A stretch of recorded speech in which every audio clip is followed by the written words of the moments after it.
Sometimes it does happen that when you wish to play your game, graphics card is not being used. It happens because the graphics card is not enabled in your system. So let's see how you can enable that. Right-click on Start, open Settings, go to System and then open up Display. Scroll down to check related settings and look at Graphics. Click it open.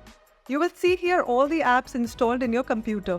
Select your game, click on Options and choose High Performance here. Click on Save. Now once it's done, whenever you open your game, it will use your graphics card and the performance of the game will also improve to a great extent. Apart from this method that I've just shared, we also recommend you to update your graphics card driver for better performance, and that can be done using Advanced Driver Updater.